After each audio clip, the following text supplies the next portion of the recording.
자, 고2 19년 11월 학평입니다. 얘가 사회지문이라 가지고 S5로 표기가 돼야 됐는데 S5가 아니라 SC로 표기가 됐네요. 요겁니다, 요거. 얘는 음, 제가 예시를 하나 잡아 드릴 수도 있는데 일단은 그냥 지문에서 중요한 부분만 조금 체크를 하면서 가볼게요. 자, 기본적으로 파생상품이란 기초 자산의 가치 변동에 따라 가격이 결정되는 금융상품이라고 합니다. 이때 기초 자산이란 무엇인가 말을 해주고 있죠. 농축산물, 원자재, 실물자산, 혹은 주식, 채권 등 가격이 매겨질 수 있는 모든 대상이에요. 기초자산의 가치 변동에 따른 파생상품의 가격 변화는 거래 당사자에게 손익을 발생시킨다. 이게 무슨 말이냐면요. 자, 한번 봐요. 자, 가격이 매겨질 수 있는 기초자산이 존재합니다. 지금, 그러니까 원래 이 파생상품이라는 것이 만들어진 이유 자체는 이래요. 원래 파생상품이라는 것이 만들어진 이유 자체는 미래의 특정 시점에서 발생할 수 있는 손실의 위험. 그러니까 예를 들면은 현재 기초 자산이 현재에서 미래 시점에 변동을 한다고 생각을 해볼게요. 기초 자산이 만약에 지금 100원인데 미래에 200원이 된다고 생각을 해봐요. 그리고 나는 이 기초 자산을 가지고 상품을 만드는 기업이에요. 그쵸?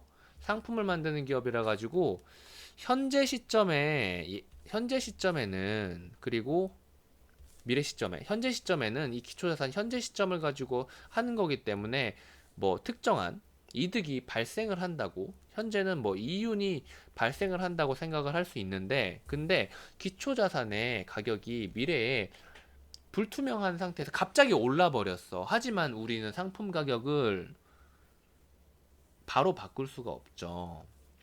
그래서 기초자산이 이렇게 미래에 가격 변동을 심하게 맞아버리게 되면은 최소한 요 정도의 손해를 보게 됩니다. 그런데 기초자산이 싸질 경우에는 당연히 음? 싸질 경우에는 당연히 요 정도 이상의 이익을 얻게 되겠지만은 그쵸. 근데 이익을 얻었을 때는 그냥 돈이 더 많아지는 것에 불과해요. 그런데 손해를 계속 볼 경우에는 기업의 존속 자체가, 그러니까 회사 자체가 없어질 수가 있다고. 이것이 엄청나게 큰 위험이라 이겁니다. 딱 정해진 돈, 그 정도가 있어야 돼요. 그것보다 더 있는 거는 그냥 기분 좋은 일인데, 그것보다 적어져 버리면은 죽을 수가 있다고. 그쵸? 그러니까 죽음의 위험인 거예요. 이 죽는 것을 피하기 위해서 우리 왜 죽어? 왜 죽어? 왜 현재와 미래 사이에 있는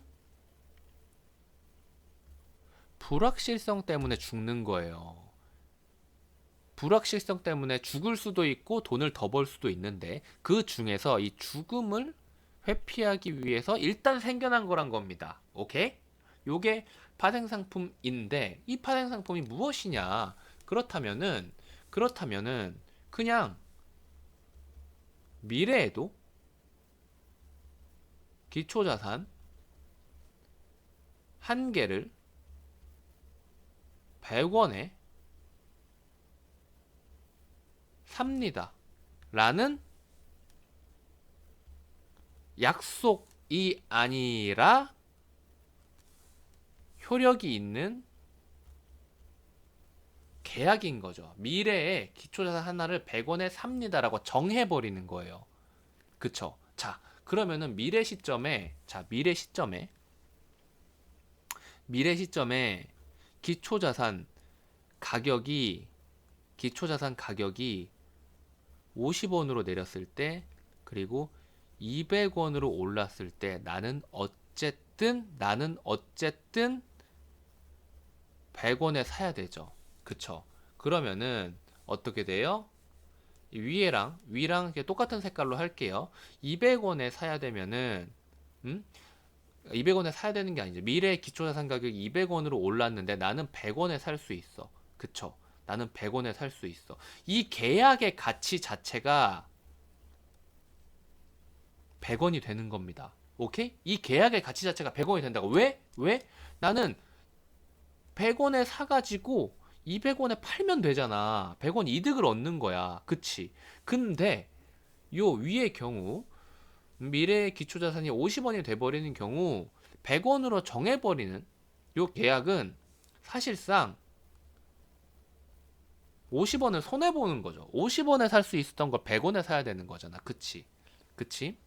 하지만 이 금액이 얘가 더 커가지고 수치가 더 큰 것 뿐입니다. 하지만 이 손해보는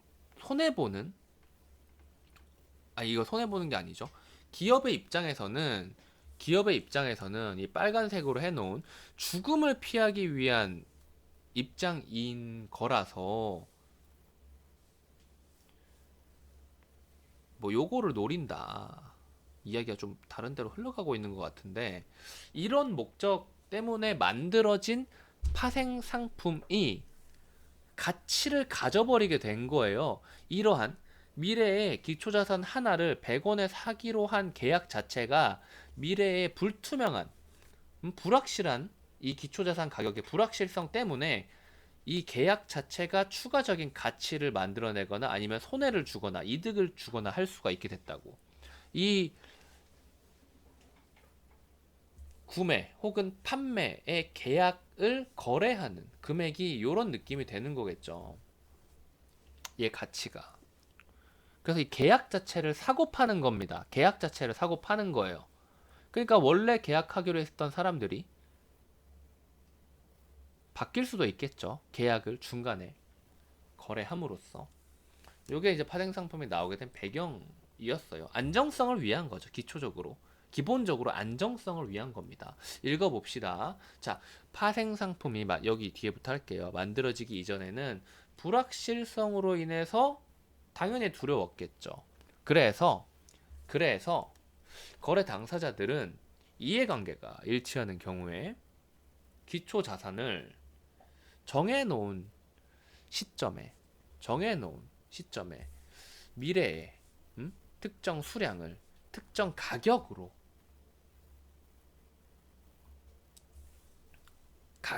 수량, 특정 시점 요걸 이제 만기 시점이라고 합니다. 계약이 만기됐다는 것은 그때 이제 다 해결을 해야 된다는 거죠. 써놓은 계약이 완료가 그때 돼야 된다는 거죠.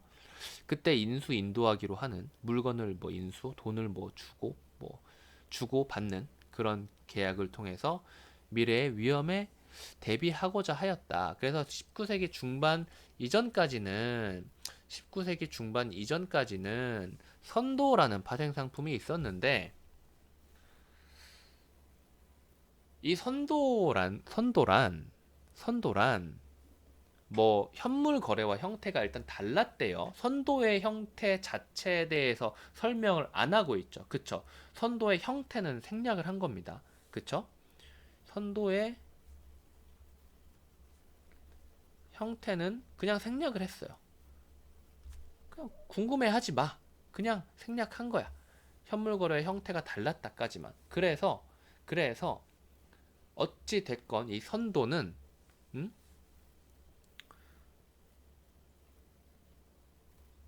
단점 1. 이해관계가 일치하는 거래 상대방을 찾기가 어려웠다. 그리고 또한 단점 2. 계약을 체결했더라도 만기 이전에 임의로 파기할 위험이 높다는 불안정성이 늘 존재했다. 이런 문제점, 단점 1, 2를 해결하기 위해서 그래서 19세기 중반 이전이라고 했으니까 중반부터 그러니까 이 글의 기준이 선물이라는 거죠. 19세기 중반부터 생겨난 선물이라는 파생 상품을 설명하기 위해서 그 이전 19세기 중반을 기준으로 잡고 그 이전의 선도도 이야기를 잠깐 한 겁니다. 당연히 선도와 선물을 비교하는 문제가 나오겠죠. 자, 봅시다. 선물은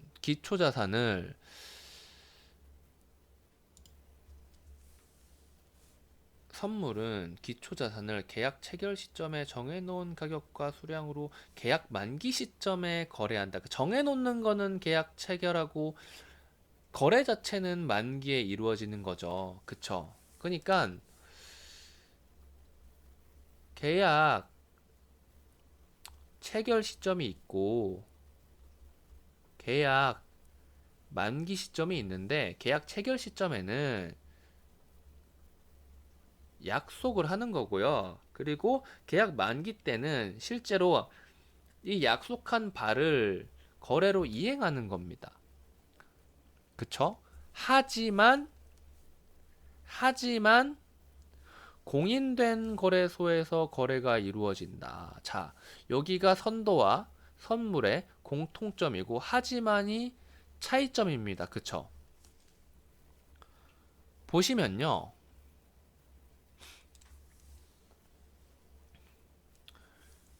계약 체결 시점에 정해놓은 가격과 수량으로 미래의 특정 시점에 기초자산을 거래한다는 계약.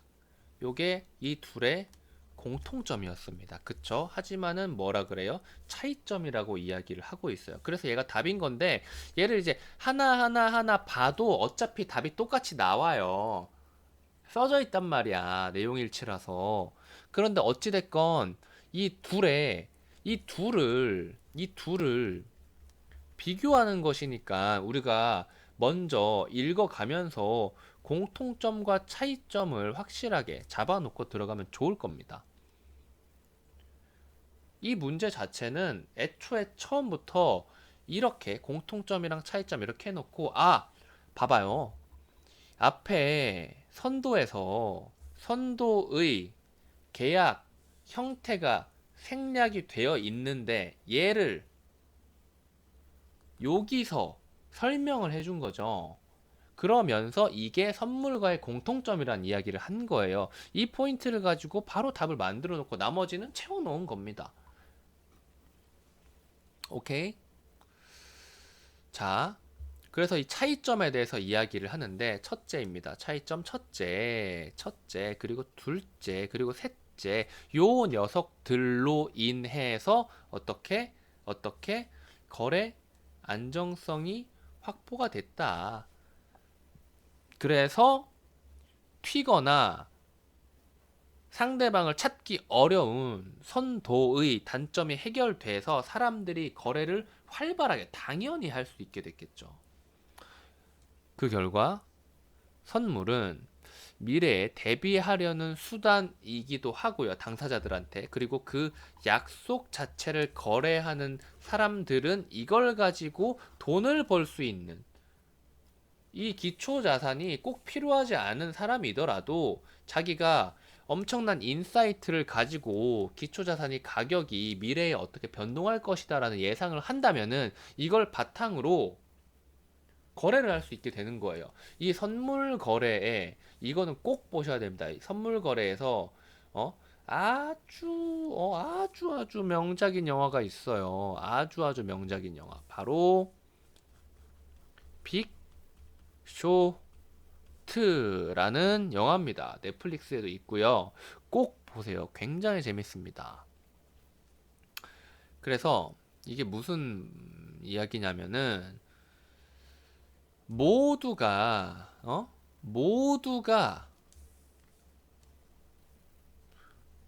모두가 좋을 것이라고 생각을 했는데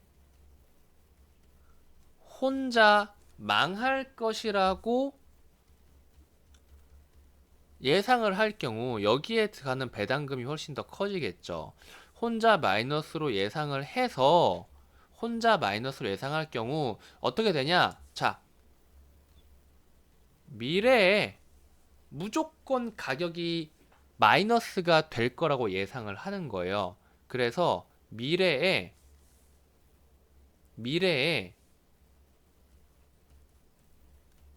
현재 가격으로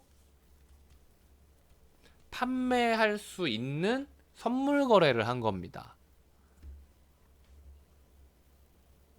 그래서 모두가 플러스를 예상할 때 혼자 마이너스를 예상해서 혼자 이 거래를 했으니까 엄청 무시당했겠죠. 엄청 무시당했을 겁니다. 하지만 실제로 경제가 망했어요. 그래서 이 현재 가격에 판매할 수 있는 이 선물의 값어치가 어마어마하게 올라갑니다. 뭐 그런 이야기예요. 이건 뭐 그러니까 역사 있는 현실에 있었던 실화를 바탕으로 한 거라서 딱히 스포라고 할 만한 게 아니니까 꼭 한번 읽으랜다. 꼭 한번 봐보세요. 굉장히 재밌는 영화입니다. 어디 뭐 PC방 이런 거 가지 말고, 이런 거 한번 보세요. 자, 그래서 이제 뭐 지금부터 이제 좀 어려워지죠. 그래서 안정성을 확보하기 위한 제도적 장치로는 반대거래, 그리고 증거금, 일일정산 등이 있는데, 자, 반대거래,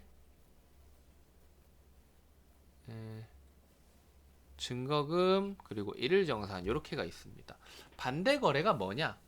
음? 반대거래가 뭐냐? 간단하게 개념만 봅시다. 자, 반대거래 1. 반대거래.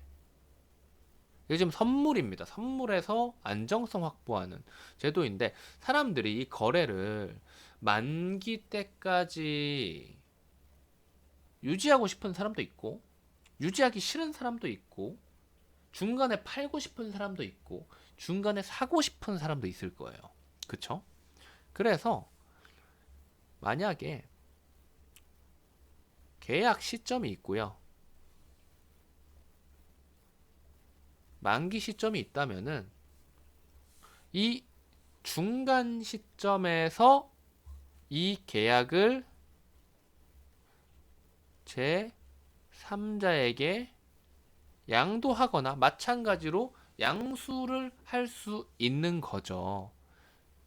인도라고 아니다. 그쵸? 그래서 원래 이 선물 계약이 A와 B 사이에 이루어졌는데 요것을 C로 옮겨버리면은 만기가 도래했을 때 이 계약서에 써져 있는 계약 내용을 C랑 B가 이행하게 되는 거죠. 어쨌든 간에 이 계약 내용 자체가 이행이 되고요. 그쵸? 중간에 생긴 어떤 가치가 있겠죠. 가치가 있겠죠. 플러스 마이너스가 있을 거고 플러스 마이너스가 있을 겁니다. 요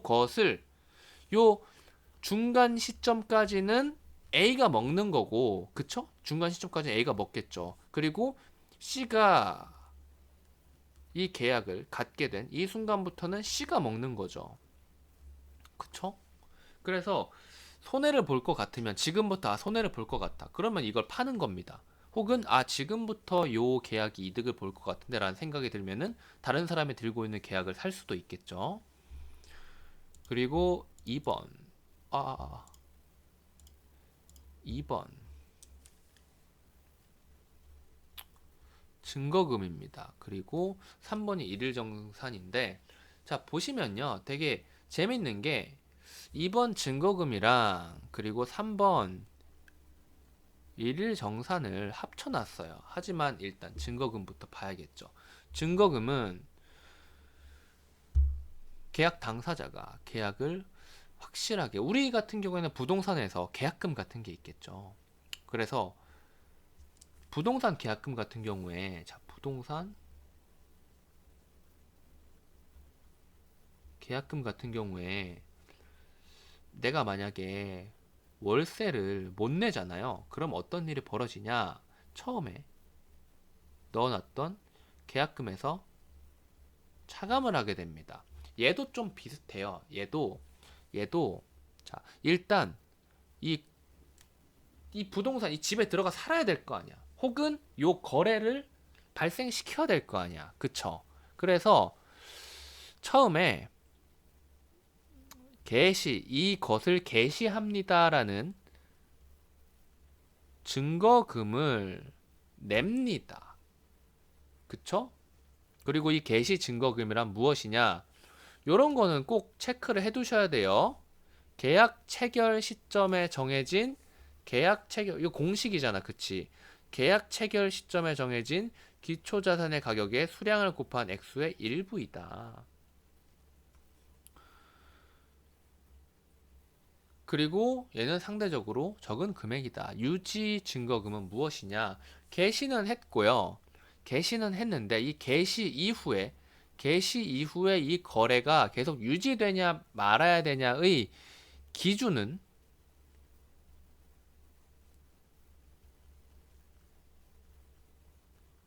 유지 증거금인데 기준이 어떤 기준? 최소의 기준인 겁니다. 그쵸? 자, 일일정산입니다. 일일정산은 선물 거래가 유지되는 동안, 자, 유지되려면 어떻게 돼야 돼요? 처음에 개시증거금을 넣어야 선물 거래가 시작되고 유지되겠죠? 그쵸? 그리고 그 사이에 매일매일 거래 마감 시점의 가격으로 선물 거래 당사자의 손익을 계산하여 이를 증거금, 요 처음에 있었던 개시 증거금에서 매일매일 플러스 마이너스를 시킵니다. 그쵸? 그래서 플러스 마이너스를 보면서 그 가격으로 거래할 수 있으니까 뭐 거래의 안정성이 확보된다. 매일매일 손익을 따질 수 있으니까 거래의 안정성이 확보된다. 가격이 공개가 되는 거잖아요. 자, 한편 요런 거 체크를 해야죠. 한편 일일정산의 결과 특정 거래자의 증거금 계좌 잔고 유지 증거금 뭐였어요? 최소한의 기준이었죠. 그쵸? 계속 마이너스 돼가지고 유지 증거금 아래로 떨어지게 되면 요게 더 이상은 안 된대요. 그래서 이때 너는 계약의 이행 가능성을 회복하기 위해라고 했는데 잘 봐요. 계약의 이행 가능성을 회복하기 위해 개시증거금 이상이 되도록 증거금을 납부하라고 하는데 왜 이래야 되냐? 계약의 이행 가능성은 뭐랑 연결이 되어 있었어요. 개시 증거금은 음? 계약을 확실히 이행한다는 것을 보증하는 녀석이고 계약 당사자가 선물 거래를 시작할 때 계약을 확실히 이행한다는 것을 보증하기 위해 넣는 게 개시 증거금이라 그런 거죠. 그리고 최소한의 기준이 유지 증거금이었던 거고요. 선물 거래를 유지시키기 위한. 그쵸? 얘는 선물 거래를 유지시키기 위한 녀석이고 얘는 계약을 확실히 이행한다는 것을 보장하기 위한 거니까 최소한의 기준도 유지하지 못한다면 다시 이행을 확실히 보장한다는 것을 보여주세요. 그래서 개시증거금만큼을 혹은 그 이상을 최소한 개시증거금 이상이 되도록 추가 납부를 하는 겁니다. 그리고 이를 마진콜이라 그러고 요걸 이제 마진콜 좀 더럽네요. 그냥 요걸 마진콜이라 그러고요. 이 마진콜을 충족하기 전까지는 일일정산이 안 됩니다. 그리고 이제 예시 요 부분이 이제 제일 어려웠겠죠. 예시인데 자, 주식을 기초자산으로 하는 선물 거래를 통해서 만기 시점과 반대 거래 시점에서 손익 계산 방법을 파악해 보면 다음과 같다. 요거는 좀 문제에서 같이 해야 될까? 어찌 해야 될까? 문제를 풀면서 같이 해야 될까? 일단 읽어봅시다. 자, 현재 시점에서 A가 B에게 특정 기업의 주식을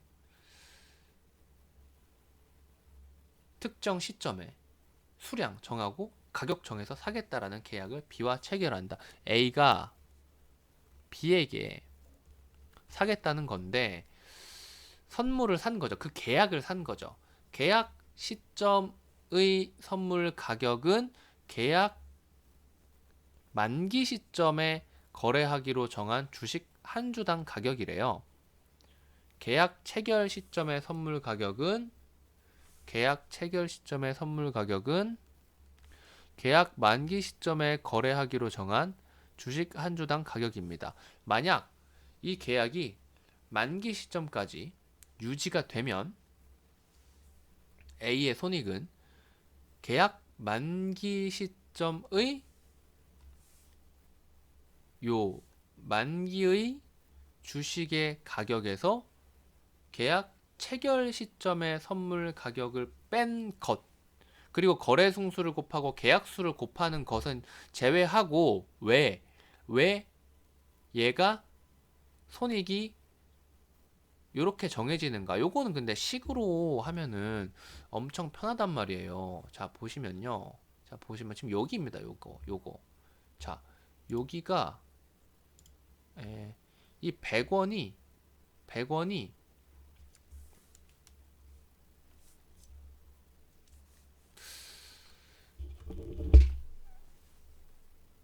지금 100원에 거래하기로 했잖아요. 그쵸? 계약 만기 시점에 100원에 거래하기로 했죠. 그래서 계약 체결 시점의 선물 가격, 체결 시점의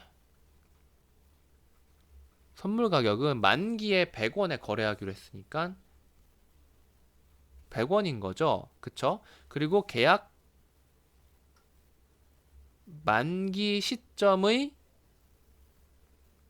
실제 가격이 만약에 200원이다라고 하면 200원이다라고 하면 실제로 내가 요걸 가지고 얻을 수 있는 이득은 200 마이너스 100이죠. 왜냐? 나는 100원에 살 수 있지만 그 내가 산 물건의 실제 가격은 200원이니까요. 미래 시점에서. 그러니까 나는 이 계약을 이행을 하는 순간 그대로 시장에 물건을 갖다 팜으로써 100원의 이득을 보게 되는 거죠.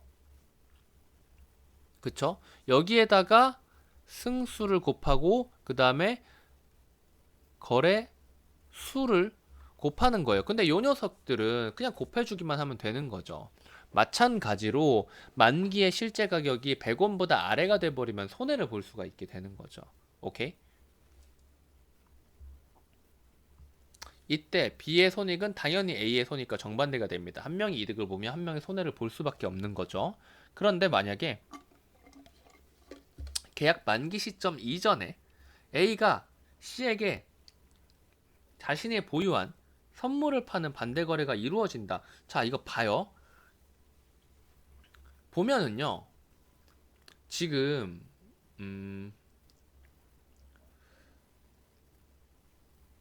여기다가 어떻게 써야 되나? 자,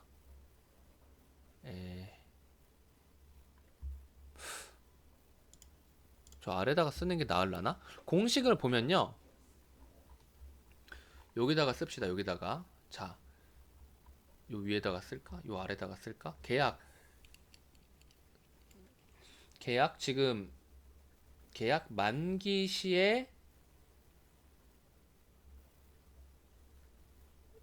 현물 가격 빼기 계약 체결 시에 선물 가격 곱하기 승수 곱하기 거래수라 그랬는데 요 녀석들은 그렇게 의미가 없고 지금 보시면요. 자, 봐요. 만기의 현물 가격은 실제로 받게 되는 돈입니다. 그쵸? 받게 되는 돈이에요. 오케이? 받게 되는 돈. 그리고 계약을 체결했을 때 이 선물 가격은 체결했을 때 선물 가격은 여기를 보시면은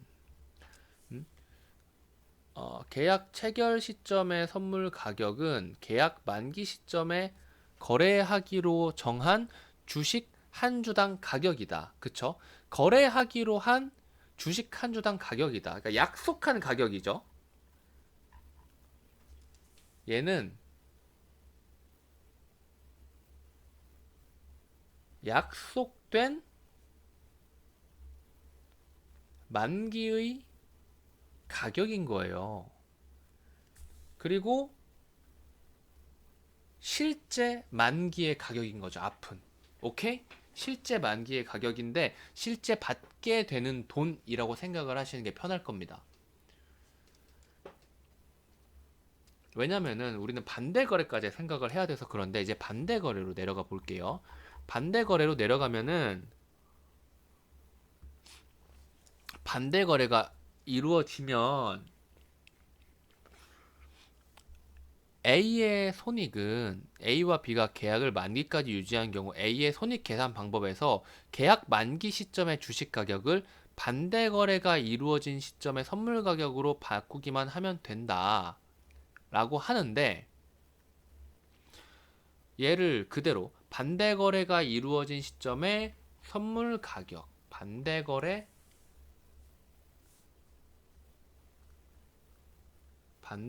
이루어진 그 시점의 선물 가격으로 하고 나머지는 다 똑같대요.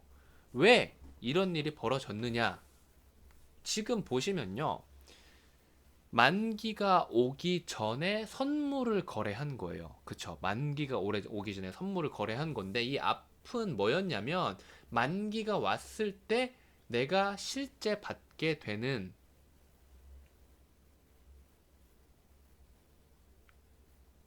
뭐라고 해야 되냐 이거를. 만기가 왔을 때 실제로 받게 되는 돈이라고 하면 되려나? 만기가 왔을 때 만기의 현물 가격. 그러니까 내가 만기에서는 내가 이 물건을 팜으로써 만기에서는 현물을 파는 거죠. 현물을 팜으로써 실제 받는 돈이 생기게 되는데 이 아직 만기가 안 왔을 때는 현물을 파는 게 아니잖아. 요 선물을 파는 거잖아. 그래서 반대 시점까지 형성이 되어 왔던, 어떻게 개시 증거가 뭐 플러스 마이너스 마이너스 이렇게 돼 가면서 시세가 계속 매일매일 변동할 거 아니에요. 변동하다 내가 거래하는 시점의 선물 가격이 실제로 받는 돈이라고. 왜냐? 만기 시점에만 현물을 가지고 거래를 하니까 사실 현물이라고 하면 뭐 하긴 한데 주식이나 이런 거는 현물이라고 보기가 뭐하니까 만기 시점의 그 물건 대상의 가격인데, 반대 거래는 중간에 이루어지기 때문에 요 계약 자체를 거래한단 말이에요. 계약 자체를 거래를 하기 때문에 실제 받는 돈이 요 가격으로 책정이 된다 이거지. 만기 때는 실제로 내가 받는 돈은 얘를 기준으로 측정이 되고. 아, 이거 이해가 되니? 이해가 되겠죠? 이해가 되겠지? 지금 위를 보시면요. 위를 보시면 바로 요거예요. 그래서 이 계약은 어떠한 물건에 대한 계약이고요. 만기가 되면은 어떠한 물건에 대한 주고받음이 이루어져요. 하지만 이 계약의 중간 시점에서는 물건이 이동하지 않아요. 그쵸? 이 중간 시점은 이 중간의 시점은 이 계약이라는 녀석의 가치만 변동하는 겁니다. 요것을 이제 선물 가격의 변동이라고 이야기를 하는 거죠. 그렇기 때문에 이 중간에 반대 거래가 일어나면 당연히 이 물건을 파는 A의 입장에서 실제 받는 돈은 여태까지 정해진 선물 가격이 될 겁니다. 그쵸?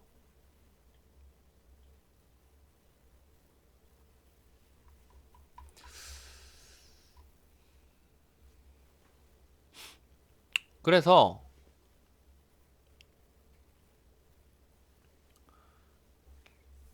음, 요 이야기,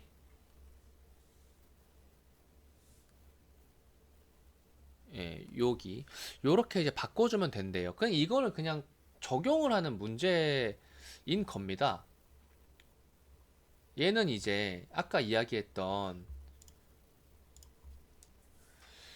개시증거금이랑 얘부터 할게요. 개시증거금이랑 유지증거금의 개념에 대해서 이야기를 하는 거였는데 개시증거금은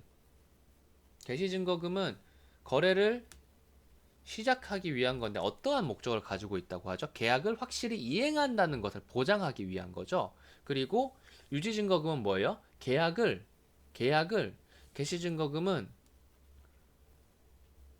이행을 보장하는 거고 유지증거금을 계약을 유지하는 최소 기준이었어요.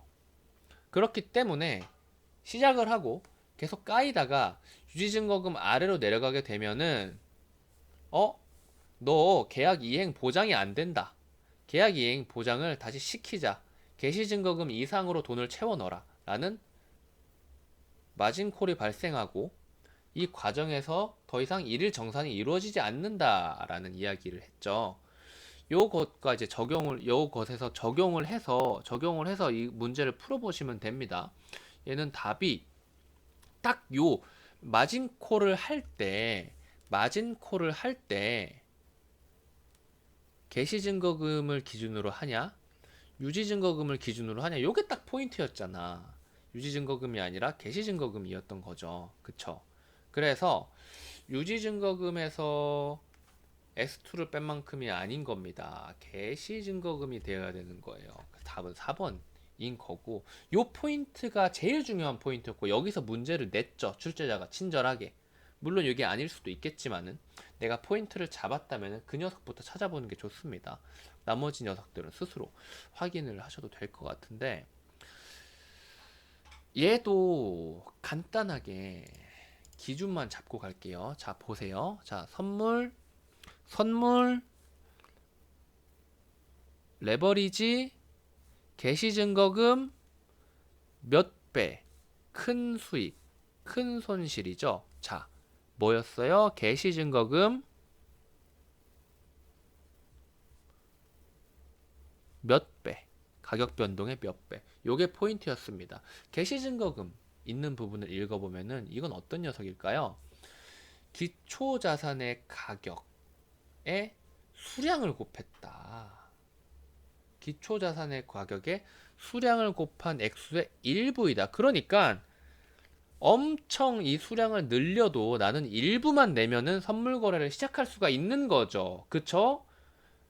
엄청 수량을 늘려도 일부만 내면 되니까 선물 거래를 유지할 수 있게 되는 거예요. 개시증거금이 요런 녀석이니까 요런 녀석이라서 이 레버리지 효과라는 녀석이 인 몇 배라는 말이 나오게 된 거죠. 그쵸? 그래서 개시증거금이라는 녀석이 가격 곱하기 수량의 일부이기 때문에 내가 돈을 조금만 들여도 아주 많은 수량을 혹은 이 수량에 대한 선물 거래를 시작할 수 있다고. 증거금만 있으면 되니까. 그래서 레버리지 효과가 발생하겠군이라고 한 3번이 답인데 나머지 녀석들은 이 포인트랑도 맞지가 않고요. 말 자체가 틀린 녀석이기도 합니다.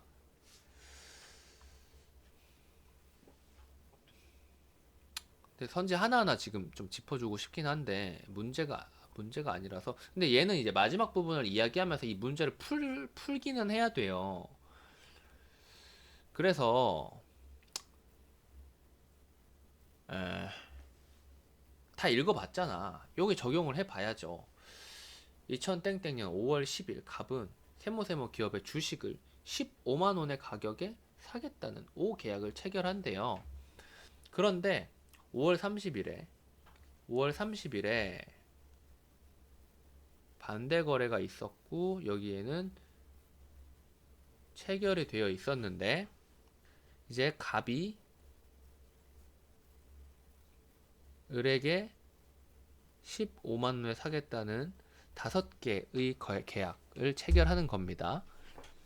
반대 거래가 있었고 이 선물은 6월 8일까지 반대 거래 없이 유지된다는데 자 이걸 그대로 넣어가지고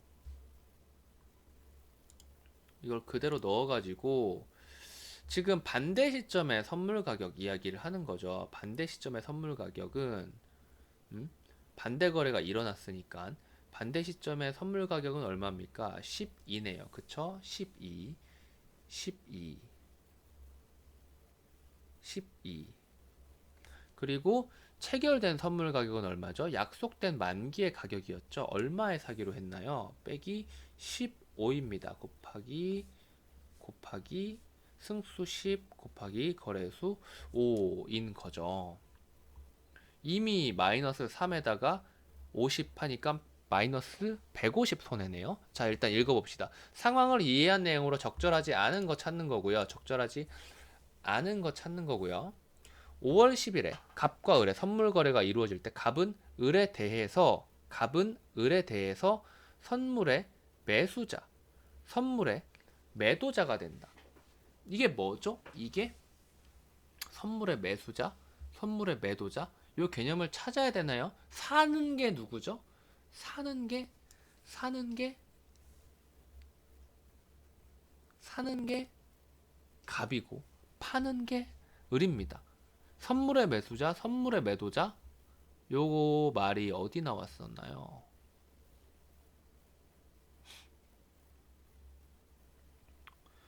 요 말이 에, 에,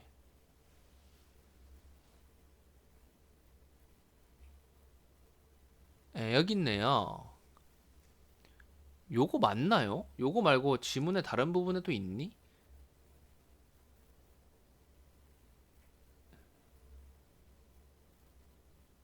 요거 말고 지금 일단 뭐 보이는 데에는 눈에 보이는 데는 요거거든. 요거 지금 똑같이 요 내용에 나와 있는 거랑 똑같이 A가 B에게 주식을 사겠다라는 계약을 체결한다. 그러니까 선물을 산 것을 의미한다라고 요 말에서 매수자 매도자를 뽑아낼 수 있을 것 같습니다. 그쵸? 이게 바로 매수자. A가 매수자고 A와 B의 관계랑 갑이랑 을 관계가 똑같으니까 A는 매수자, B는 매도자가 되겠네요. 그쵸? 5월 30일에 갑과 병의 반대 거래가 이루어질 때 갑과 을 사이의 선물 거래 관계가 청산된다고 했죠. 이건 그대로 나와 있는 말입니다. 반대 거래가 이루어져 A와 B의 선물 거래가 청산된다. 이 부분. 갑이랑 을을 그냥 갑을 병을 A, B, C로만 바꾸면 되는 거예요. 그쵸? 갑을 A, 을을 B, 병을 C 이렇게만 청산되고요. 5월 30일에 갑과 병의 반대 거래가 이루어질 때 갑은 병에 대해서 선물의 매도자, 병은 갑에 대해서 선물의 매수자가 된다. 요것도 맞는 말이죠. 그쵸? 요것도 맞는 말이죠. A와 B, 갑이랑 을의 관계가 그대로 병과 갑의 거래로 이루어진 거니까요. 그쵸? 그래서 요런 그림이었다면은 요게 이렇게 된 거니까 이 상황에서는 당연히 얘가 매수자, 얘가 매도자가 되고 요 상황에서는 얘가 매수자, 얘가 매도자가 되는 거죠. 그쵸? 구도 자체는 똑같고 사람만 바뀐 겁니다. 4번 6월 8일에 선물 계약에 따른 주식의 거래가 이루어질 때 갑과 을 사이에 주식 거래 관계는 청산된다. 요게 이제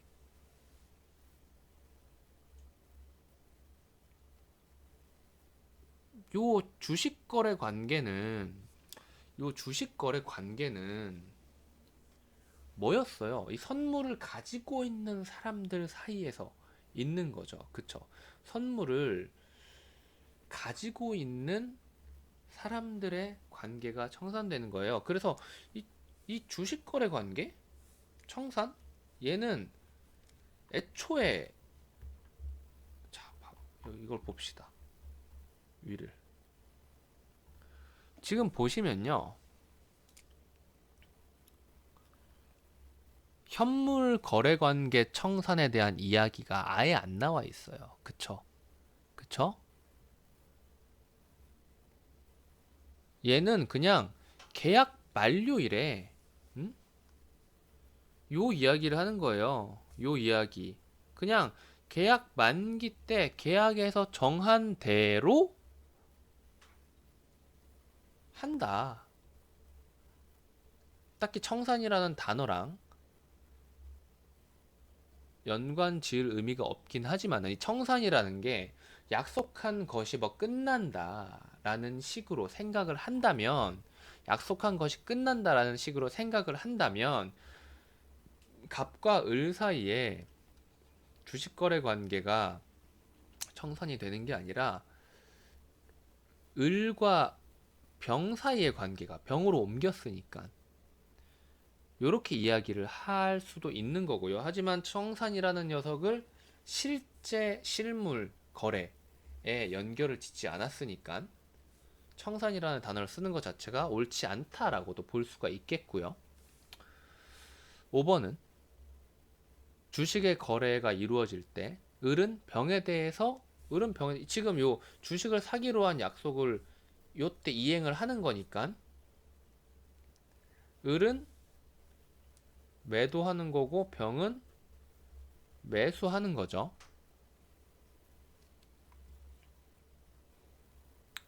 그리고 계산을 해야 되는데요. 갑이 5월 30일에 병과 반대 거래를 하는 경우 갑의 손익은 이 계산한 그대로 나오네요. 그쵸? 마이너스 3, 마이너스 3 곱하기 10 곱하기 5 하니까 마이너스 150이 되는 거죠. 그쵸? 마이너스 150이 되고요. 만약에 선물을 만기까지 유지했다면 어떻게 됐을까요? 선물을 만기까지 유지했다면은 만기의 현물 가격은 주식 가격인 7입니다. 그쵸? 7이고요. 체결된 가격은 이미 정해진 거죠. 요 뒷부분은 전부 정해진 거예요. 앞부분 얘만 달라지는 거죠. 그쵸? 왜냐면은 얘는 계약서에 이미 정해져 있는 거고 얘도 곱하기로 약속을 한 거고 변하는 녀석은 얘밖에 없다 이거야. 변하는 녀석은 우리가 지금 당장 모르는 변하는 녀석은 얘밖에 없어서 이 앞부분만 바뀌는 거죠. 7 마이너스 15 하면 얼마입니까? 마이너스 8 곱하기 50 하니까 마이너스 400인 거죠. 그쵸? 얘도 마이너스 350 뭐 하면 나와요? 뭐 하면 7이 아니라 8로 계산하면 나오는 거죠. 그쵸? 요 앞에 있는 녀석을 뭘로 해야 되냐? 8로 하면은 마이너스 350이 나오고 7로 하면은 마이너스 400이 나오는데 8로 하는 경우는 반대 시점에 요 선물 가격을 가지고 착각하게 만드는 거죠.